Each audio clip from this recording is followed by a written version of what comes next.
नमस्कार मैत्रिणींनो, परत एकदा माझ्या किचनमध्ये माझ्या सर्व मैत्रिणींचे खूप खूप स्वागत आहे आणि श्री स्वामी समर्थ. तर आज रेसिपी असणार आहे मस्त अशी चिकन ग्रेव्ही. तर मी नाही बनवणार, तर आजची रेसिपी दीदी बनवणार आहे, तिची फेवरेट आणि खूप छान मस्त अशी रेसिपी आहे. तर ती बोलली मम्मा मी आज बनवते, तर मी बोलले बनव. तर हे बघू शकताय तिने चिकन मॅरिनेट केलं. तो भाग आहे ना माझ्याकडनं कट झाला, माहिती व्हिडिओ काढला होता मी, पण ते माझ्याकडनं चुकून डिलीट झाला, त्याच्यामुळे तो भाग ते दाखवत नाही. पण सांगते तुम्हाला, चिकन मी शिजून घेतलेलं. मला ग्रेव्ही पण करायची होती आणि कालवणही करायचं होतं, तर मी चिकन शिजून घेतलं. तुम्हाला फक्त ग्रेव्ही करायची असेल तर तुम्ही चिकन शिजवून नका घेऊ, डायरेक्ट मॅरिनेट करा. चिकन छान धुवून स्वच्छ धुवून मी त्याच्यामध्ये हळद, मीठ, गरम मसाला, चिकन मसाला, धना पावडर, जिरा पावडर, खडे गरम मसाले आणि हळद वगैरे, लाल तिखट मसाला, लाल मिरची पावडर हे सर्व घातलं. अद्रक, लसूण, हिरवी मिरची, कोथिंबीर, पुदिना ही सुद्धा पेस्ट करून घातलेली आहे आणि आपल्या ग्रेव्हीप्रमाणे टाकायचं आहे. आणि दही घातलेलं आहे, 5 ते 4 चम्मच दही घातलेलं आहे. छान असं मिक्स करून ठेवलं मॅरिनेटसाठी. जेवढा टाईम असेल तेवढा, जास्तीत जास्त 15 मिनटं. तोपर्यंत छान असं कांदा टमॅटो कापून घेतले बारीक असे. दीदीनेच कापले, सर्व दीदीने केलेलं आहे. मी फक्त तिला अंदाजाने सांगत होते, हे एवढं टाक, ते तेवढं टाक, बाकी सर्व तीच करत होती. तर इथे तिने परत थोडंसं टाकलं बघा, गरम मसाला, धना पावडर आणि हो त्याच्यामध्ये ना कांदा लसूण मसाला पण तिने टाकला होता. तर कांदा लसूण मसाल्याने खरंच खूप छान टेस्ट आणि चव येते. तेजपत्ता घातला आणि बघा परत थोडंसं मसाला, तिला बोलले नको घालू तिखट होईल, पण नाही तिला परत थोडंसं घालायचं होतं, तर म्हणले घाल ठीक आहे. तर परत मी थोडंसं घातलं नावाला आणि खूप खुश होती ती आज, कारण तिने रेसिपी बनवली होती आणि तिची रेसिपी बनवलेली पप्पांना, तिच्या भावांना खूप आवडली, मलाही खूप आवडली, खूप मस्त झाली होती.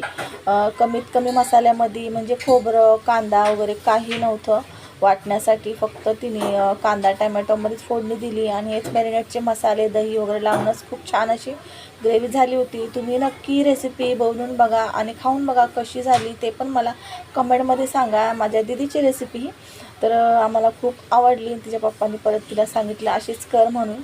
तर हे बघू शकता, हे चिकन सर्व मॅरिनेट आता तुम्हाला सांगितलं मी शिजून घेतलेलं, त्याच्यामुळं काय जास्त वेळ मॅरिनेटला पण ठेवलं नाही आणि शिजायला पण जास्त वेळ काय लागला नाही. मग तर सर्व तिने ना मसाले एकजीव करून घेतले, कांदा टमॅटो सर्व, आणि याच्यामध्ये हे मॅरिनेट केलेलं चिकन घातलेलं आहे.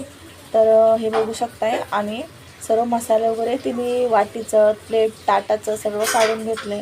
छान असं परतून घेतले, लास्टला मस्त अशी भरभरून कोथिंबीर वगैरे घातली आणि इथं मी फक्त 4 ते 5 मिनटं बारीक गॅसवर झाकण ठेवून छान असं ग्रेव्ही होऊ दिली, कारण चिकन शिजलं असल्यामुळे जास्त वेळ ठेवायची गरज नाही आणि मॅरिनेट जरी आपण करतो तेव्हाही जास्त वेळ शिजवायची गरज नसते. पण नक्की या पद्धतीने तुम्ही करून बघा, तुम्हाला ही रेसिपी खूप आवडेल.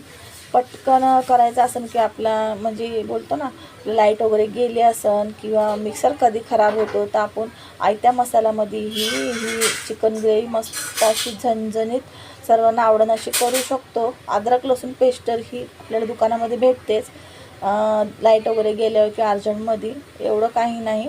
फक्त आपल्याला कांदा टमॅटो, घरगुती मसाले सर्व, धना जिरा पावडर सर्व घालायचे आहे. त्याच्यामुळे खूप छान असं फ्लेवर टेस्ट येते आणि थिकनेसही खूप छान असा आला होता बघा. तर वरतून मस्त अशी तुम्ही ना भरभरून कोथिंबीर घातली. 4 ते 5 मिनटं झाकण लावून मस्त असं ग्रेव्ही होऊ दिली आणि नंतर तुम्हाला दिसेलच त्याचा टेक्स्चर आणि त्याचा कलरही खूप सुंदर आणि खूप छान असा आला होता. तर इथं बघा दीदी हाय बोलत आहे तुम्हाला. तर इथं तिचा व्हिडिओ काढला थोडासा, ती नको बोलत होती पण मी काढला आणि इथं ती बोलत होती की मी आज रेसिपी बनवली आहे, पण तिचा आवाज काय जास्त आला नाही व्हिडिओमध्ये, म्हणून मी तो व्हिडिओ आवाज आतमधला कट केला आणि मीच तुम्हाला सांगत आहे. तर हे बघू शकताय मस्त अशी ग्रेव्ही झाली होती, खूप सुंदर आणि खूप छान झाली होती.